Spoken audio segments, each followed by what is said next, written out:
The dawn chorus is not broadcast equally in every direction. It is aimed, and for some birds in some yards. One of the things it is aimed at is a specific human being inside a specific house. Here is how that happens. Birds that return to the same territory year after year, and many of your backyard regulars do. The same cardinal, the same song sparrow, the same Carolina wren, coming back to within a few hundred feet of where they nested before. Build what researchers call a spatial and social map of their environment. This map includes landmarks, feeders, trees, the corner of the yard where the hose sits. But it also includes individuals, and for birds with strong individual recognition capabilities, which include northern cardinals, black-capped chickadees, American robins, and nearly all corvids. The individuals on that map include the humans who appear regularly in the territory. A study published in Animal Cognition found that northern cardinals in suburban environments were capable of distinguishing between specific human faces after fewer than 5 exposures. Not just distinguishing between human and not human, distinguishing between person A and person B reliably across different clothing, different times of day, and different distances. What that means for you is this. The bird that sings outside your window at dawn has a representation of you inside its brain. A face, a pattern of movement, a record of what you do when you appear, whether you bring food, whether you move slowly, whether you have ever startled it or threatened it. You are a known quantity in that bird's model of its world. And in the hour before sunrise, when it is staking out its territory and broadcasting its presence to every living thing within earshot, you are part of the landscape it is accounting for. Let me tell you something about singing perches that most people have never considered. Male songbirds don't sing from random locations. They select elevated, exposed perches specifically because those positions maximize the transmission of sound in the directions that matter most. A bird on a high branch at the corner of its territory is broadcasting toward the territory boundary, toward rival males who need to hear the territorial claim. But the bird singing from the branch directly outside your bedroom window is broadcasting toward your house, in territories that overlap with human-occupied dwellings, which describes almost every backyard in America. Birds learn very quickly that the house is a source of food, a source of the specific human who fills the feeder.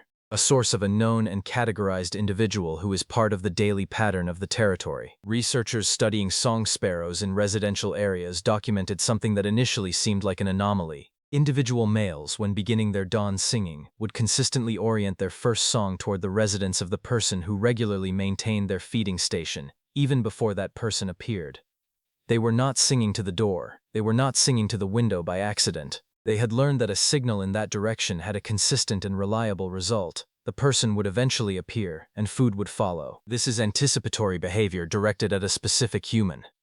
This is not instinct in the simple sense of the word. This is learned, targeted, individually specific communication. And it is happening at your window before you wake up. But there is a second layer to this that researchers only began examining recently. Because it turns out the bird outside your window isn't just singing at you to announce its presence. For some birds, in some circumstances, the song has changed because of you, not just where it's aimed. The song itself. Birdsong is not fixed. This surprises people. We tend to think of a robin's song as the robin's song, a species-wide constant, the same from bird to bird.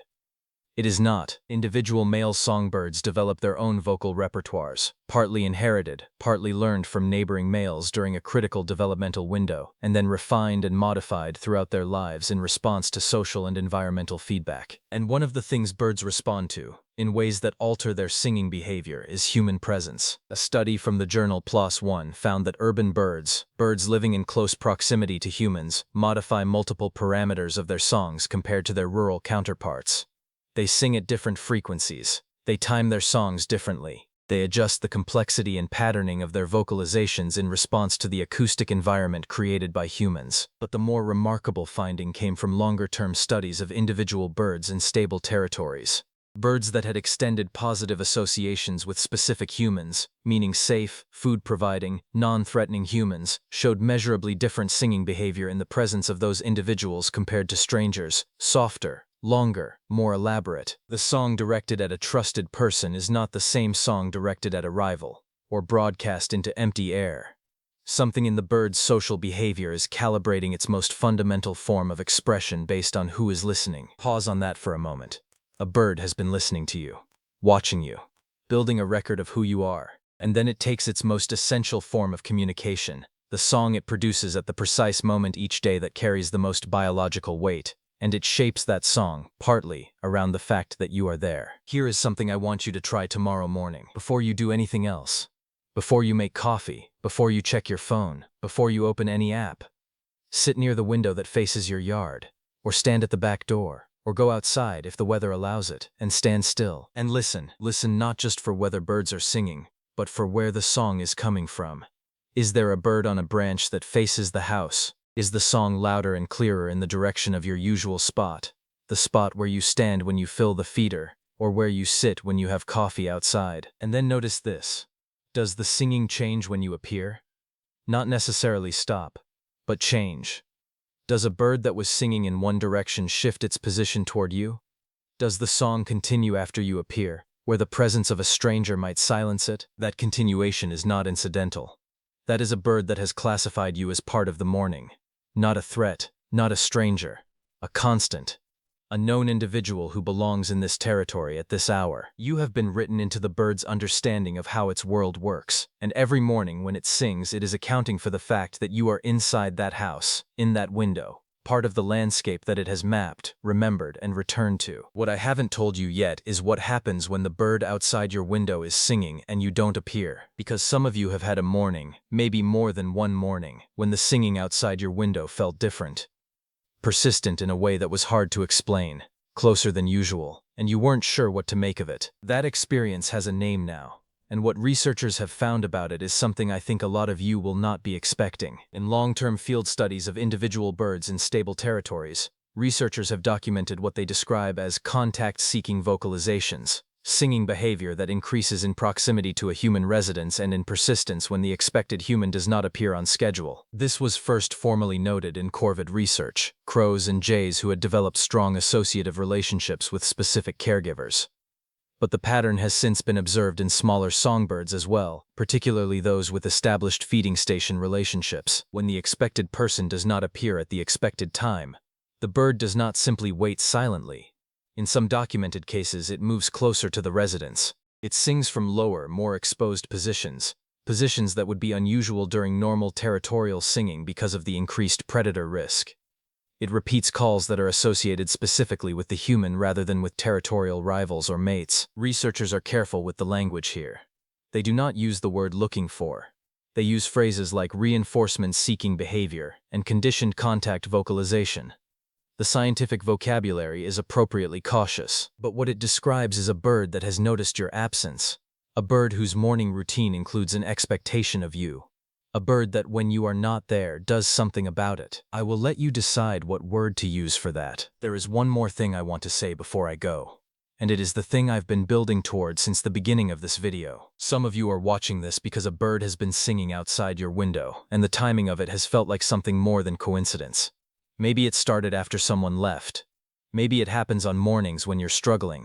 Maybe it's a specific bird, a specific branch, a specific song that comes back again and again in moments that feel too pointed to be random. I want to be very honest with you about what science can and cannot say here. What science can say is this.